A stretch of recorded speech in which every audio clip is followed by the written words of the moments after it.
Welcome to the program. Today we'll look at what's happening on markets, we'll discuss the fall in QBE, and we'll talk about what's going on in term deposits. I'm Marty Switzer. I'm Paul Rickard. And we're mad about money.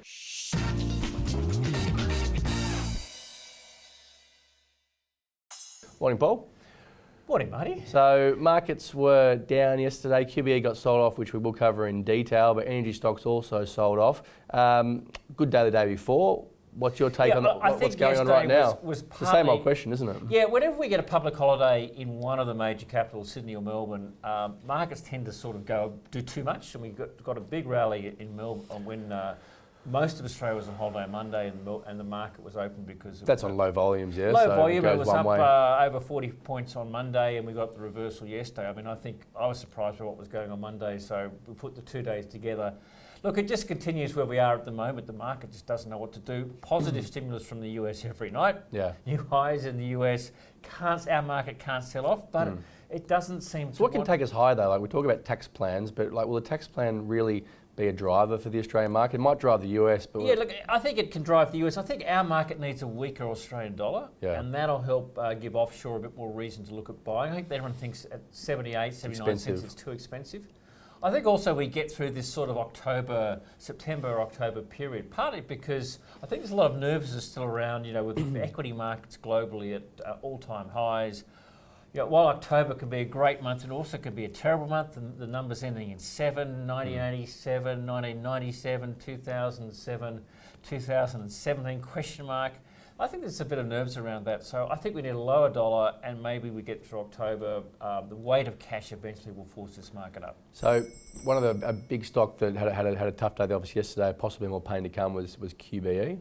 Yeah, look, I mean, always a problem with insurance stocks. You just can't control that exogenous risk. That's the event risk, effectively. This is Hurricane Harvey. Yeah, Hurricane Harvey. I just don't like QBE. It's disappointed, and I'm not surprised that you know, it is where it is. I mean, look, some issues with management too, haven't they? Yeah, I mean, look, it's a company that's paid the price for rapid expansion through too many acquisitions that didn't go well, haven't been bedded down, and still seems to be dealing with its problems. So I think QBE is an avoid stock. Maybe there's a bit of value given what the market's done to it over the last few months.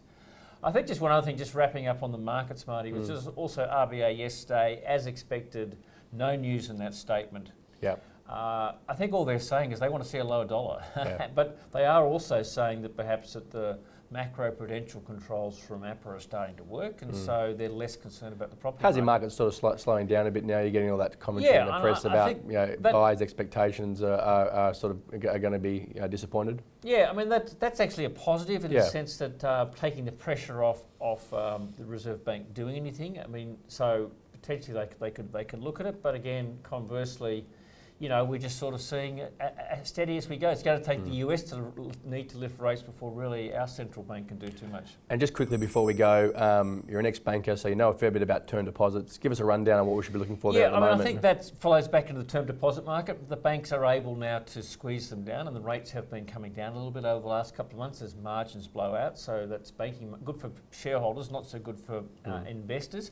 I think the moral of the story, if you're looking to invest your cash in term deposits and other fixed interest securities, it really does pay to shop around. Go to some of the sites that have comparative ratings. We have some. We'll look at a fixed interest fund, possibly ahead of term deposits? Yeah, I'm probably still a little bearish. I mean, I still think bond rates are going up, and they've turned the corner again back in the US. So I'd be a little wary about a fixed interest fund with any sort of long duration. So maybe up to about 3 years might be okay. Yeah. But I would be wary about long bond funds, but some of the sort of the funds that invest in short-term credit securities and others worth looking at. Yeah. I think all you got to do is do your homework. Keep paying out there. Go to different banks. The minor banks pay better rates because they need to. Government guaranteed up to $250,000. You can afford to, if you just go through the hassle of opening a new account, opening different accounts and shopping around. I think that's what, if you really need the income and you're in pension or some other phase, you're dependent on that income, you've got to work hard to get the rate. Thanks, Paul. Thanks, Fatty. That's all we've got time for. I'm Marty Switzer. I'm Paul Rickard. And we're mad about money.